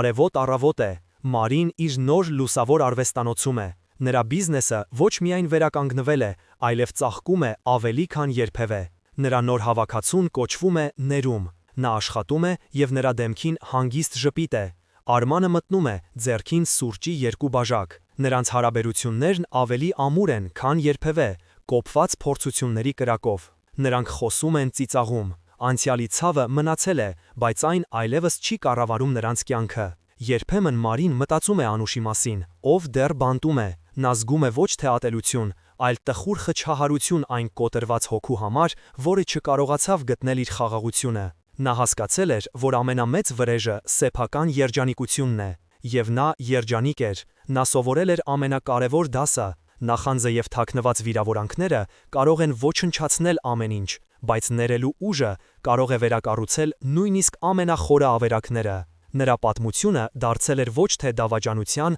այլ վերածննդի պատմություն, եւ սա միայն սկիզբն էր։ Այդ բացահայտումից հետո Մարիի շուրջ օդը կարծես թանձրացավ, իսկ սենյակի ձայները խլացան։ Նրա սիրտը սկսեց բաբախել այնպիսի ուժգնությամբ, որ թվում էր կպայթի կրծքավանդակից։ Նամակի տառերը պարում էին աչքերի առաջ, իսկ մանկության հիշողությունները սկսեցին վերափոխվել, ստանալ նոր սարսափելի իմաստ։ Անուշի յուրաքանչյուր քույրական գրքախառնություն այժմ թվում էր օձի սառը փաթաթում, յուրաքանչյուր մտահոգ հայացք գիշատչի սառը հաշվարկակ։ Այն ամենը, ինչ նա համարում էր անխորտակելի բարեկամություն, իրականում թունավոր ստի մի ամբողջ օվկիանոս էր, որի հատակին թաքնված էր տասնամյակների ատելությունը։ Նշանները միշտ եղել էին, բայց նա կույր էր։ Նա հիշեց, թե ինչպես էր Անուշը մանկության տարիներին ժամերով նայում իրենց ընտանեկան լուսանկարներին, որտեղ ինքը, Մարին, երջանիկ ժպտում էր ծնողների գրկում։ Այն ժամանակ դա թվում էր պարզ հետաքրքրասիրություն, բայց հիմա Մարին հասկանում էր, որ դա զրկված երեխայի հայացքն էր, ով նայում էր իրենից գողացված կյանքին։ Այդ գիտակցումը ոչ թե թուլացրեց, այլ պողպատի պես կոփեց նրան։ Վիշտը վերածվեց սառը վճռական զայրույթի։ Նա այլևս զոհ չէր, նա մարտիկ էր, ով պետք է պայքարեր ոչ միայն իր անմեղության, այլև իր խեղաթյուրված անցյալի ճշմարտության համար։ Նրա առաջին քայլը զանգն էր Արմանի իրավաբանին։ Նա պահանջեց անհապաղ հանդիպում, հասկանալով, որ այժմ պայքարում է ոչ միայն իր, այլև իր անմեղ ամուսնու ազատության համար։ Հաջորդ օրը փաստաբանական գրասենյակի սառը անանձնական մթնոլորտում Մարին պատմեց ամեն ինչ։ Նա խոսում էր հանգիստ, առանց արցունքների, բայց նրա ձայնի մեջ այնպիսի ուժ կար, որ նույնիսկ փորձառու իրավաբանը, ով իր կյանքում լսել էր հազարավոր պատմություններ, լսում էր շունչը պահած։ Երբ Մարին սեղանին դրեց մոր նամակը, իրավաբանը երկար զննեց այն, հետո նայեց Մարիին եւ ասաց. «Տիկին Ավետիսյան, սա շատ լուրջ է, բայց դատարանում զգացմունքները քիչ արժեք ունեն։ Սա կարող է լինել ձեր պաշտպանության հիմքը, բայց մեզ պետք են անհերքելի, նյութական ապացույցներ, որոնք կկապեն Անուշին կատարված հանցագործությունների հետ»։ «Ես դրանք կգտնեմ», հաստատակամ պատասխանեց Մարին, թեև այդ պահին գաղափար անգամ չուներ, թե որտեղից սկսել։ Նրա միակ հույսը կապված էր այն խորհրդավոր դետեկտիվի հետ, ում մասին խոսել էր Արմանը։ Դժվարությամբ գտնելով Անահիտի համարը, նա զանգահարեց։ Նրանց հանդիպումը տեղի ունեցավ մի աննշան սրճարանում, որտեղ ոչ ոք նրանց չէր ճանաչի։ Անահիտը խելացի, սուր հայացքով կին էր, ում վստահությունը հեշտ չէր շահել։ Նա ուշադիր լսեց Մարիի պատմությունը, զննեց նամակը, եւ երբ Մարին ավարտեց, նա մի պահ լռեց, հետո ասաց. «Արմանը ճիշտ էր, ինչ որ բան այս պատմության մեջ ի սկզբանե սխալ էր։ Սոֆի Դյուպոն անունով դիզայներ գոյություն չունի։ Այդ բլոգը ստեղծվել է ձեր ցուցադրությունից 2 օր առաջ եւ ջնջվել դրանից 3 օր հետո, իսկ այն օֆշորային հաշիվը»։ Անահիտը մի պահ կանգ առավ, կարծես կշռադատելով, արդյոք արժե շարունակել, թե ոչ։ «Ինչ հաշիվ», անհամբեր հարցրեց Մարին։ «Այն հաշիվը, որին փոխանցվել է ձեր ամուսնու ընկերության գումարը, գրանցված է մի ընկերության անունով, որի տնօրենը Անուշի հեռավոր բարեկամն է»։ Այս նոր տեղեկությունը հաստատեց Մարիի վատթարագույն կասկածները։ Սա այլևս պարզապես վրեժխնդրություն չէր, սա մանրակրկիտ մշակված սառնասիրտ ծրագիր էր, որի նպատակը ոչ միայն իրենց ցավ պատճառելն էր, այլև Արմանին ճաղերի հետև ուղարկելը։ Խնդրի մասշտաբը սկսում էր պարզվել, եւ դա սարսափեցնող էր։ Մարին եւ Անահիտը սկսեցին միասին աշխատել, ժամանակի դեմ մրցավազքի մեջ։ Արմանի դատը մոտենում էր, եւ նրանց պետք էին ոչ թե անուղղակի կապեր, այլ ուղիղ ապացույցներ։ Մարին սկսեց վերհիշել իրենց մանկության ամեն մի մանրուք, փնտրելով բանալիներ, որոնք նախկինում աննշան էին թվացել։ Նա հիշեց մի դեպք, երբ նրանք դեռ երեխա էին, եւ ինքը պատահաբար կոտրել էր Անուշի սիրելի տիկնիկը։ Անուշը չէր լացել, չէր բարկացել։ Նա պարզապես սառը ժպտացել էր եւ ասել. «Ոչինչ, մի օր ես էլ կկոտրեմ քո ամենասիրելի բանը»։ Այն ժամանակ դա թվացել էր մանկական անմեղ սպառնալիք, բայց հիմա այդ խոսքերը չարագուշակ կանխատեսման պես էին հնչում։ Միևնույն ժամանակ Անահիտը սկսեց հետևել Անուշի քայլերին։ Նրա հետաքրքրությունը բացահայտեց մի անհանգստացնող փաստ։ Անուշը հաճախ էր հանդիպում մի տղամարդու հետ, ով հայտնի էր իր համակարգչային հմտություններով և կասկածելի կապերով։ Կտորները սկսում էին միանալ։ Անուշը ամենայն հավանականությամբ վարձել էր այդ հաքերին Սոֆի Դյուպոնի կեղծ կերպարը ստեղծելու, Արմանի համակարգիչը կոտրելու և գումարի փոխանցումը կատանելու համար։ Բայց սա դեռ ենթադրություն էր։ Նրանց պետք էր խոստովանություն կամ գոնե մի սխալ, որը Անուշը կգործեր ճնշման տակ։ Եվ Մարին որոշեց, որ ինքը պետք է ստեղծի այդ ճնշումը։ Նա որոշեց դիմակայել Անուշին, բայց ոչ թե ուղակի մեղադրանքներով, այլ մի հարցով, որը կխոցեր նրա ամենացավոտ տեղը։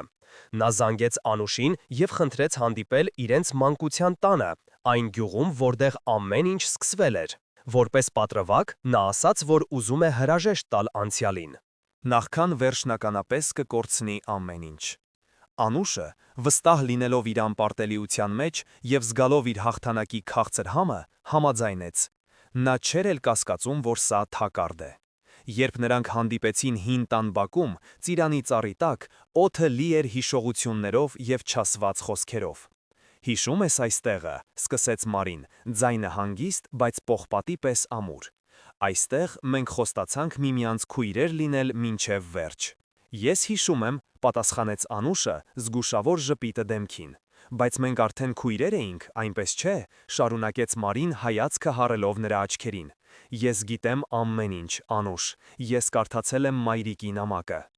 Անուշի դեմքից ժպիտը սառեց։ Մի պահ նրա աչքերում խուճապ երևաց, բայց հետո այն փոխարինվեց սառը, անթաքույց ատելությամբ։ «Ուրեմն իմացար», թքեց նա։ «Ինչ է, հիմա ուզում ես, որ ես քեզ խղճամ։ Դու ունեցար այն ամենը, ինչը պետք է իմը լիներ՝ հայր, ընտանիք, ապագա։ Իսկ ես ո՞վ էի։ Խեղճ որբ ազգականուհին, ում պետք էր երախտապարտ լինել յուրաքանչյուր կտոր հացի համար։ Դուք ինձանից գողացաք իմ կյանքը, ես պարզապես վերցրի քոնը»։ Այդ խոստովանության պահին, երբ Անուշը վերջապես հանեց իր դիմակը, ծառի հետևից դուրս եկավ Անահիտը, ձեռքին ձայնագրիչ։ Անուշը քարացավ, հասկանալով, որ իր խաղն ավարտված է։ Անուշի ձայնագրված խոստովանությունը և Անահիտի հավաքած մյուս ապասույցները, ներառյալ նրա կապը հաքերի հետ, փոխեցին գործի ողջ ընթացքը։ Արմանին ազատ արձակեցին, և նրա դեմ բոլոր մեղադրանքները հանվեցին։ Անուշին ձերբակալեցին խարդախության, զերպարտությանը և արդարադատությանը խոչընդոտելու մեղադրանքով։ Ճշմարտությունը հաղթանակեց, բայց այդ հաղթանակը դառը համ ուներ։ Մարին վերադարձրեց իր բարի անունը, բայց կորցրեց այն, ինչ համարում էր իր կյանքի մի մասը՝ իր ընկերուհուն, իր քրոջը։ Նրանց վերջին հանդիպումը տեղի ունեցավ դատարանի դահլիճում։ Նրանց հայացքները խաչվեցին։ Անուշի աչքերում զղջման նշույլ անգամ չկար, միայն սառը, անզիջում ատելություն։ Մարին հասկացավ, որ որոշ վերքեր երբեք չեն սպիանում, և որոշ կապեր, նույնիսկ արյունակցական, կարող են թունավորվել ստով և վիրավորանքով։ Նա շրջվեց և դուրս եկավ դահլիճից, թողնելով անցյալը հետևում։ Նրա կողքին քայլում էր Արմանը։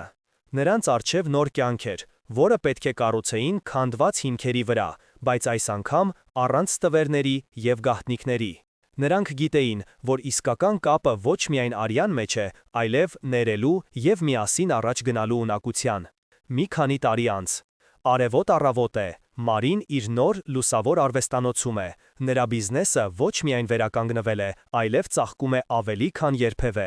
Նրա նոր հավաքածուն կոչվում է «Ներում»։ Նա աշխատում է, և նրա դեմքին հանգիստ ժպիտ է։ Արմանը մտնում է, ձեռքին սուրճի 2 բաժակ։ Նրանց հարաբերություններն ավելի ամուր են, քան երբևէ, կոփված փորձությունների կրակով։ Նրանք խոսում են, ծիծաղում։ Անցյալի ցավը մնացել է, բայց այն այլևս չի կառավարում նրանց կյանքը։ Երբևն Մարին մտածում է Անուշի մասին, ով դեռ բանտում է։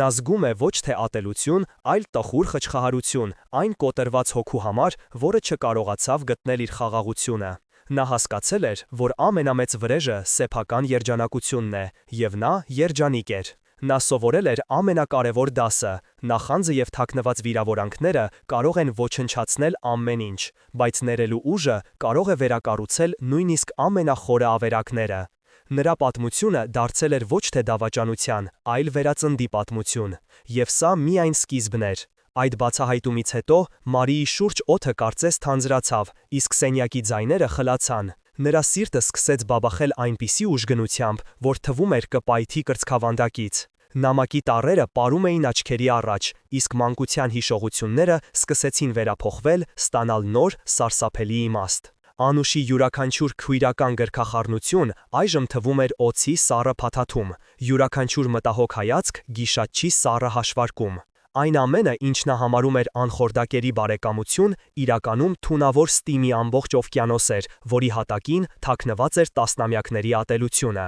Նշանները միշտ եղել էին, բայց նա կույր էր։ Նա հիշեց, թե ինչպես էր Անուշը մանկության տարիներին ժամերով նայում իրենց ընտանեկան լուսանկարներին, որտեղ ինքը Մարին Երջանիկ ժպտում էր ծնողների գրկում։ Այն ժամանակ դա թվում էր պարզ հետաքրքրասիրություն, բայց հիմա Մարին հասկանում էր, որ դա զրկված երեխայի հայացքն էր, ով նայում էր իրենից գողացված կյանքին։ Այդ գիտակցումը ոչ թե թուլացրեց, այլ պողպատի պես կոփեց նրան։ Վիշտը վերածվեց սառը, վճռական զայրույթի։ Նա այլևս զոհ չէր։ Նա մարտիկ էր, ով պետք է պայքարեր ոչ միայն իր անմեղության, այլև իր խեղաթյուրված անցյալի ճշմարտության համար։ Նրա առաջին քայլը զանգն էր Արմանի իրավաբանին։ Նա պահանջեց անհապաղ հանդիպում, հասկանալով, որ այժմ պայքարում է ոչ միայն իր, այլև իր անմեղ ամուսնու ազատության համար։ Հաջորդ օրը փաստաբանական գրասենյակի սառը անանձնական մթնոլորտում Մարին պատմեց ամեն ինչ։ Նա խոսում էր հանգիստ, առանց արցունքների, բայց նրա ձայնի մեջ այնպիսի ուժ կար, որ նույնիսկ փորձառու իրավաբանը, ով իր կյանքում լսել էր հազարավոր պատմություններ, լսում էր շունչը պահած։ Երբ Մարին սեղանին դրեց մոր նամակը, իրավաբանը երկար զննեց այն, հետո նայեց Մարին եւ ասաց. «Տիկին Ավետիսյա, սա շատ լուրջ է, բայց դատարանում զգացմունքները քիչ արժեք ունեն։ Սա կարող է լինել ձեր պաշտպանության հիմքը, բայց մեզ պետք են անհերքելի, նյութական ապացույցներ, որոնք կկապեն Անուշին կատարված հանցագործությունների հետ»։ «Ես դրանք կգտնեմ», հաստատական պատասխանեց Մարին, թեև այդ պահին գաղափար անգամ չուներ, թե որտեղից սկսել։ Նրա միակ հույսը կապված էր այն խորհրդավոր դետեկտիվի հետ, ում մասին խոսել էր Արմանը։ Դժվարությամբ գտնելով Անահիտի համարը, նա զանգահարեց։ Նրանց հանդիպումը տեղի ունեցավ մի աննշան սրճարանում, որտեղ ոչ ոք նրանց չէր ճանաչի։ Անահիտը խելացի, սուր հայացքով կին էր, ում վստահությունը հեշտ չէր շահել։ Նա ուշադիր լսեց Մարիի պատմությունը, զննեց նամակը եւ երբ Մարին ավարտեց, նա մի պահ լռեց, հետո ասաց.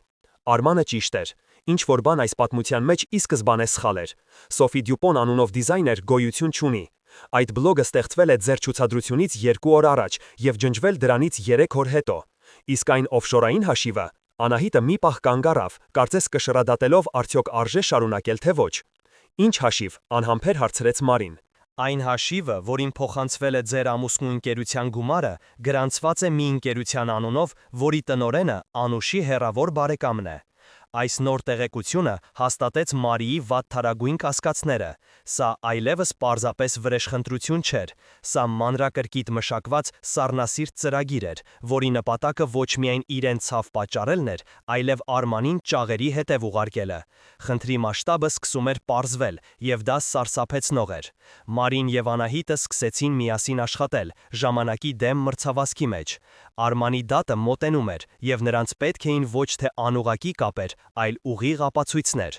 Մարին սկսեց վերհիշել իրենց մանկության ամեն մի մանրուք, փնտրելով բանալիներ, որոնք նախկինում աննշան էին թվացել։ Նա հիշեց մի դեպք, երբ նրանք դեռ երեխա էին, եւ ինքը պատահաբար կոտրել էր Անուշի սիրելի տիկնիկը։ Անուշը չէր լացել, չէր բարկացել։ Նա պարզապես սառը ժպտացել էր եւ ասել. «Ոչինչ, մի օր ես էլ կկոտրեմ քո ամենասիրելի բանը»։ Այն ժամանակ դա թվացել էր մանկական անմեղ սպառնալիք, բայց հիմա այդ խոսքերը չարագուշակ կանխատեսման պես էին հնչում։ Միևնույն ժամանակ Անահիտը սկսեց հետևել Անուշի քայլերին։ Նրա հետաքննությունը բացահայտեց մի անհանգստացնող փաստ։ Անուշը հաճախ էր հանդիպում մի տղամարդու հետ, ով հայտնի էր իր համակարգչային հմտություններով եւ կասկածելի կապերով։ Կտորները սկսում էին միանալ։ Անուշը ամենայն հավանականությամբ վարձել էր այդ հաքերին Սոֆի Դյուպոնի կեղծ կերպարը ստեղծելու, Արմանի համակարգիչը կոտրելու եւ գումարի փոխանցումը կատարելու համար։ Բայց սա դեռ ենթադրություն էր։ Նրանց պետք էր խոստովանություն կամ գոնե մի սխալ, որը Անուշը կգործեր ճնշման տակ։ Եվ Մարին որոշեց, որ ինքը պետք է ստեղծի այդ ճնշումը։ Նա որոշեց դիմակայել Անուշին, բայց ոչ թե ուղակի մեղադրանքներով, այլ մի հարցով, որը կխոցեր նրա ամենացավոտ տեղը։ Նա զանգեց Անուշին եւ խնդրեց հանդիպել իրենց մանկության տանը, այն գյուղում, որտեղ ամեն ինչ սկսվել էր։ Որպես պատրվակ, նա ասաց, որ ուզում է հրաժեշտ տալ անցյալին, նախքան վերջնականապես կկորցնի ամեն ինչ։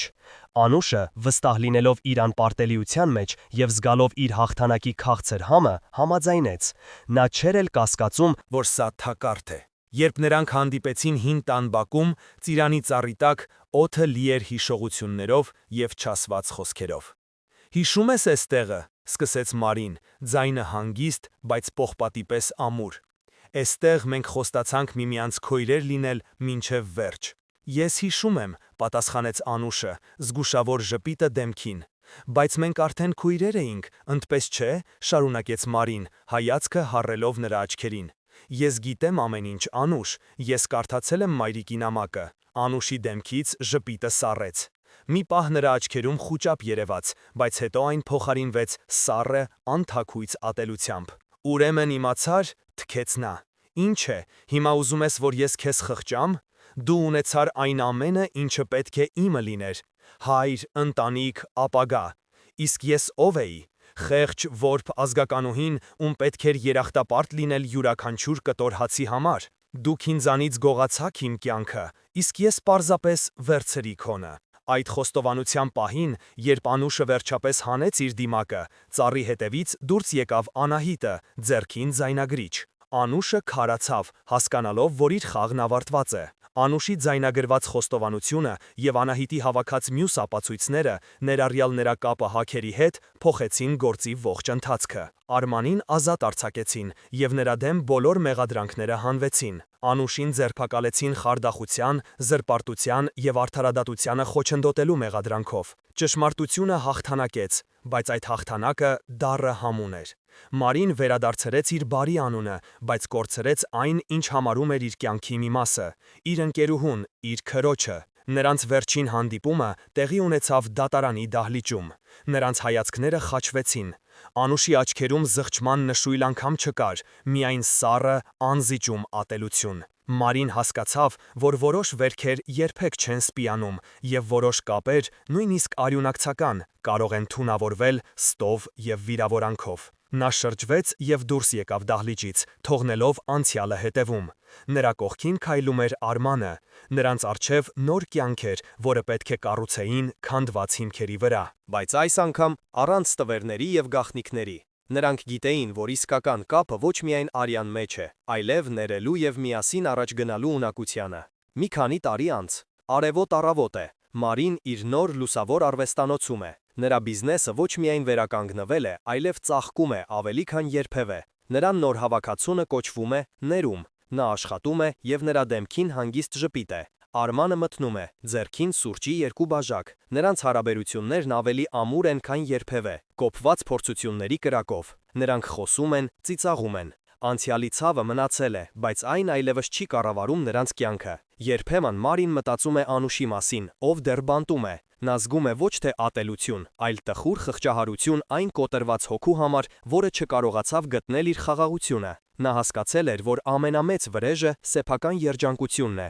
եւ նա երջանիկ էր։ Նա սովորել էր ամենակարևոր դասը. նախանձը եւ թաքնված վիրավորանքները կարող են ոչնչացնել ամեն ինչ, բայց ներելու ուժը կարող է վերակառուցել նույնիսկ ամենախորը ավերակները։ Նրա պատմությունը դարձել էր ոչ թե դավաճանության, այլ վերածնդի պատմություն, եւ սա միայն սկիզբն էր։ Այդ բացահայտումից հետո Մարիի շուրջ օդը կարծես թանձրացավ, իսկ սենյակի ձայները խլացան։ Նրա սիրտը սկսեց բաբախել այնպիսի ուժդնությամբ, որ թվում էր կպայթի կրծքավանդակից։ Նամակի տառերը պարում էին աչքերի առաջ, իսկ մանկության հիշողությունները սկսեցին վերափոխվել, ստանալ նոր, սարսափելի իմաստ։ Անուշի յուրաքանչյուր քույրական գրքահառնություն այժմ թվում էր օձի սառը փաթաթում, յուրաքանչյուր մտահոգ հայացք գիշատչի սառը հաշվարկը։ Այն ամենը, ինչ նա համարում էր անխորթակելի բարեկամություն, իրականում թունավոր ստիմի ամբողջ օվկիանոս էր, որի հատակին թաքնված էր տասնամյակների ատելությունը։ Նշանները միշտ եղել էին, բայց նա կույր էր։ Նա հիշեց, թե ինչպես էր Անուշը մանկության տարիներին ժամերով նայում իրենց ընտանեկան լուսանկարներին, որտեղ ինքը, Մարին,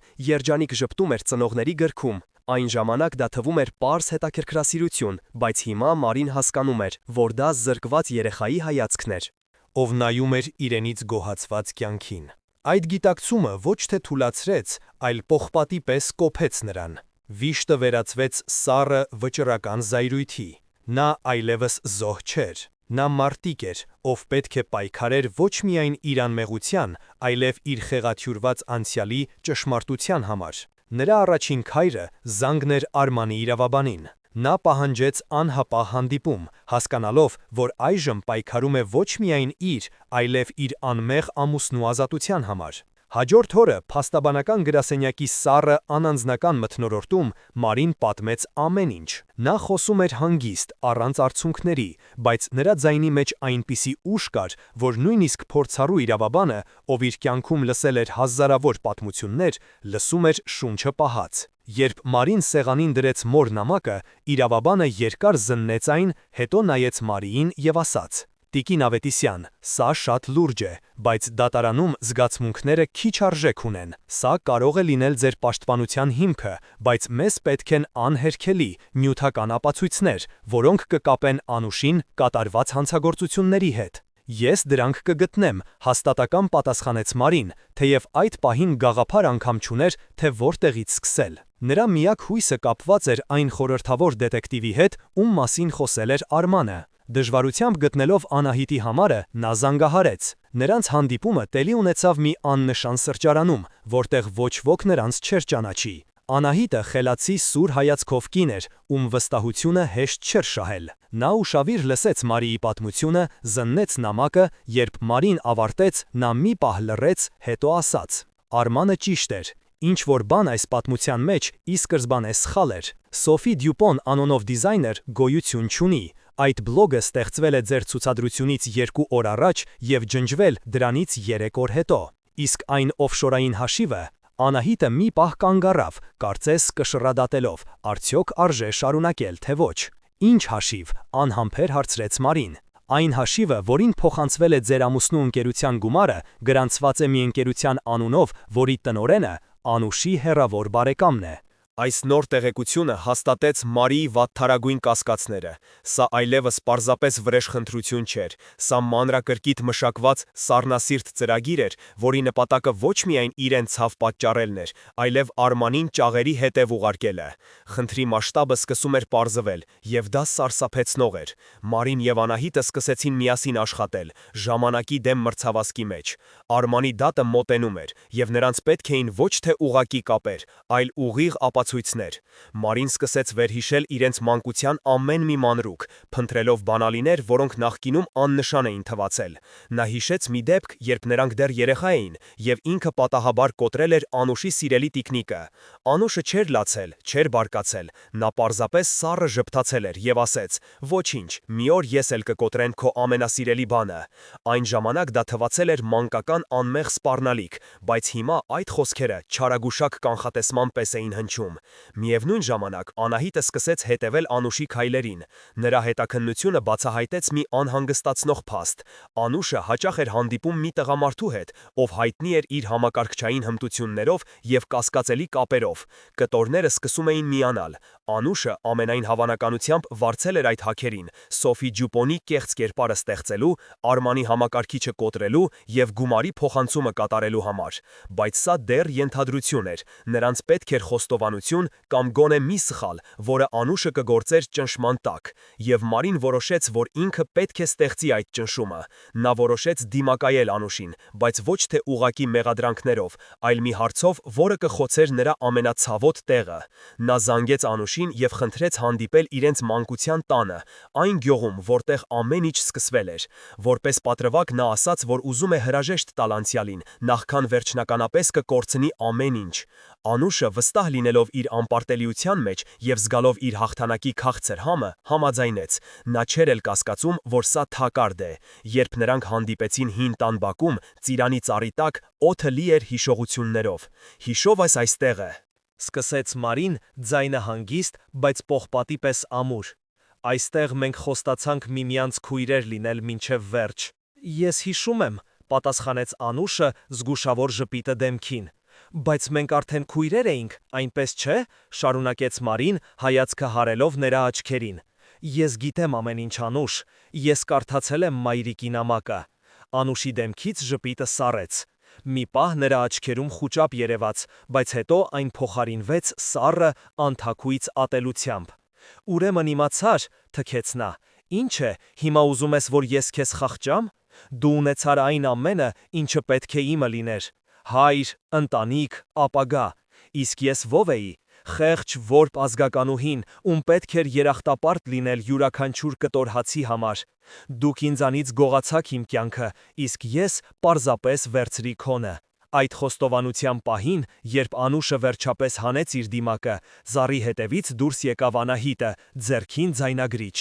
Անուշը քարացավ, հասկանալով, որ իր խաղն ավարտված է։ Անուշի ձայնագրված խոստովանությունը և Անահիտի հավաքած մյուս ապացույցները, ներառյալ նրա կապը հաքերի հետ, փոխեցին գործի ողջ ընթացքը։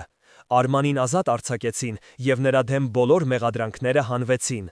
Անուշին ձերբակալեցին խարդախության, զրպարտության և արդարադատությանը խոչընդոտելու մեղադրանքով։ Ճշմարտությունը հաղթանակեց, բայց այդ հաղթանակը դառը համ ուներ։ Մարին վերադարձրեց իր բարի անունը, բայց կորցրեց այն, ինչ համարում էր իր կյանքի մասը, իր ընկերուհուն, իր քրոջը։ Նրանց վերջին հանդիպումը տեղի ունեցավ դատարանի դահլիճում։ Նրանց հայացքները խաչվեցին։ Անուշի աչքերում զղջման նշույլ անգամ չկար, միայն սառը, անզիջում ատելություն։ Մարին հասկացավ, որ որոշ վերքեր երբեք չեն սպիանում, և որոշ կապեր, նույնիսկ արյունակցական, կարող են թունավորվել ստով և վիրավորանքով։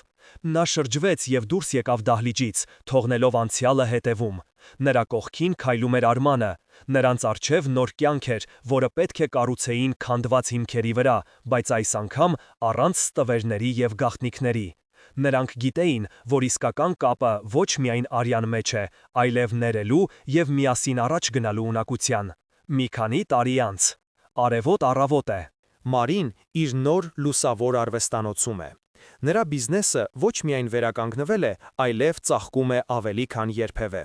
Նրա նոր հավաքածուն կոչվում է «Ներում»։ Նա աշխատում է, և նրա դեմքին հանգիստ ժպիտ է։ Արմանը մտնում է, ձեռքին սուրճի 2 բաժակ։ Նրանց հարաբերություններն ավելի ամուր են, քան երբևէ, կոփված փորձությունների կրակով։ Նրանք խոսում են, ծիծաղում։ Անցյալի ցավը մնացել է, բայց այն այլևս չի կառավարում նրանց կյանքը։ Երբևն Մարին մտածում է Անուշի մասին, ով դեռ բանտում է։ Նա զգում է ոչ թե ատելություն, այլ տխուր խղճահարություն այն կոտրված հոգու համար, որը չկարողացավ գտնել իր խաղաղությունը։ Նա հասկացել էր, որ ամենամեծ վրեժը սեփական երջանկությունն է։ Եվ նա երջանիկ էր։ Նա սովորել էր ամենակարևոր դասը։